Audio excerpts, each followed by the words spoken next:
দীর্ঘ প্রায় ২ দশকের নির্বাসিত জীবন শেষে বাংলাদেশে ফিরে আসা তারেক রহমান এখন দেশের শাসনভার গ্রহণের চূড়ান্ত পর্যায়ে রয়েছেন বলে রয়টার্সের এক প্রতিবেদনে উঠে এসেছে।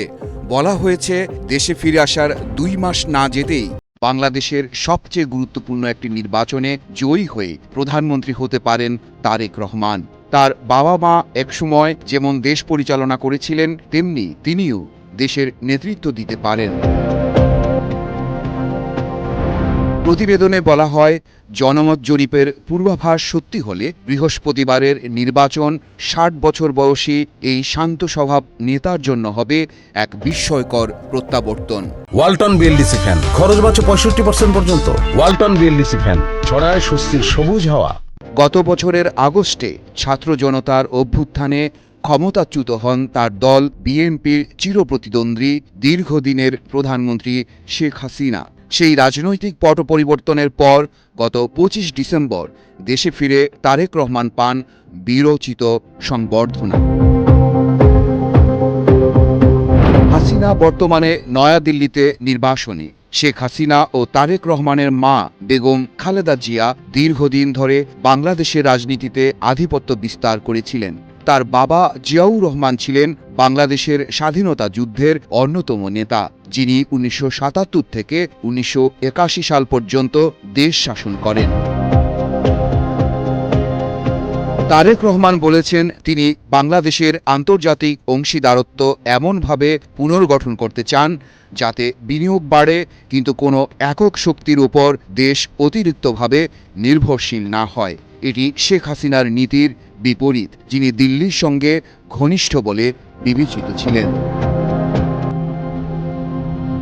তিনি দরিদ্র পরিবারের জন্য আর্থিক সহায়তা বাড়ানোর প্রতিশ্রুতি দিয়েছেন। পোশাক খাতের উপর নির্ভরতা কমিয়ে খেলনা ও চামড়াজাত পণ্যের মতো শিল্পে জোর দেওয়ার কথা বলেছেন এবং স্বৈরাচারী প্রবণতা ঠেকাতে প্রধানমন্ত্রীর জন্য ২ মেয়াদে সর্বোচ্চ ১০ বছরের সীমা প্রস্তাব করেছেন। কার্ডিওলজিস্ট স্ত্রী ও ব্যারিস্টার কন্যাকে নিয়ে ঢাকায় ফেরার পর থেকে ঘটনা প্রবাহ এত দ্রুত ঘটেছে যে নিজের সময় কিভাবে কেটেছে তা ভাবারও সুযোগ পাননি বলে জানান তিনি। বিএনপির দলীয় কার্যালয়ে কন্যা জাইমা রহমানকে পাশে নিয়ে তারেক রহমান রয়টার্সকে দেওয়া এক সাক্ষাৎকারে বলেন, আমরা দেশে আসার পর প্রতিটি মিনিট কিভাবে কেটেছে আমি নিজেও জানি না। ১৯৬৫ সালের ২০ নভেম্বর ঢাকায় জন্ম তারেক রহমানের। তিনি ঢাকা বিশ্ববিদ্যালয়ে আন্তর্জাতিক সম্পর্ক বিষয়ে পড়াশোনা শুরু করলেও তা শেষ করেননি। পরে তিনি বস্ত্র ও কৃষিভিত্তিক ব্যবসায় যুক্ত হন। দেশে ফেরার পর তারেক রহমান নিজেকে একজন রাষ্ট্রনায়ক হিসেবে তুলে ধরার চেষ্টা করছেন, যিনি শেখ হাসিনার শাসনামলে নিজের পরিবারের উপর হওয়া নিপীড়নের ঊর্ধ্বে উঠে সামনে তাকাতে চান। তিনি বলেন, প্রতিশোধে কি আসে? প্রতিশোধের কারণে মানুষকে দেশ ছাড়তে হয়, এতে কোনো ভালো কিছু হয় না। এই মুহূর্তে আমাদের দেশের জন্য প্রয়োজন শান্তি ও স্থিতিশীলতা। শেখ হাসিনার শাসনামলে তারেক রহমান একাধিক মামলার প্রধান লক্ষ্যবস্তু হন এবং তার অনুপস্থিতিতেই কয়েকটি মামলায় দণ্ডিত হন। তিনি সব অভিযোগ বরাবরই রাজনৈতিক উদ্দেশ্য প্রণোদিত বলে দাবি করেছেন। হাসিনা ক্ষমতাচ্যুত হওয়ার পর সব মামলায় তিনি খালাস পান। লন্ডনে বসে তিনি দেখেছেন কিভাবে একের পর এক নির্বাচনে তার দল কোণঠাসা হয়েছে। শীর্ষ নেতারা কারাগারে গেছেন, কর্মীরা নিখোঁজ হয়েছেন, দলীয় কার্যালয় বন্ধ হয়ে গেছে। দেশে ফিরে তিনি সংযত ও পরিমিত ভাষায় কথা বলেছেন, উস্কানিমূলক বক্তব্য এড়িয়ে যাচ্ছেন, সংযম ও সমঝোতার আহ্বান জানাচ্ছেন।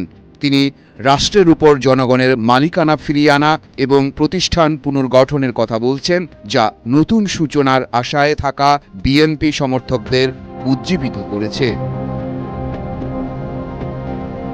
দলের ভেতরে তারেক রহমানের নিয়ন্ত্রণ দৃঢ়। দলীয় সূত্রগুলো বলছে, প্রার্থী নির্বাচন, কৌশল নির্ধারণ ও জোট আলোচনা সবই তিনি সরাসরি তদারকি করছেন। যা একসময় তিনি বিদেশ থেকে করতেন। তারেক রহমানের ভাষায় গণতন্ত্র পুনঃপ্রতিষ্ঠা ও তা টিকিয়ে রাখাই হবে তার সবচেয়ে বড় অগ্রাধিকার। তারেক রহমান বলেন, গণতন্ত্র চর্চার মাধ্যমে আমরা সমৃদ্ধ হতে পারি এবং দেশ পুনর্গঠন করতে পারি। গণতন্ত্র থাকলে জবাবদিহি প্রতিষ্ঠা করা যায়। তাই আমরা গণতন্ত্র চর্চা করতে চাই। আমরা আমাদের দেশকে নতুন করে গড়ে তুলতে চাই। মাহফুজ জুয়েল, বাংলাদেশ প্রতিদিন।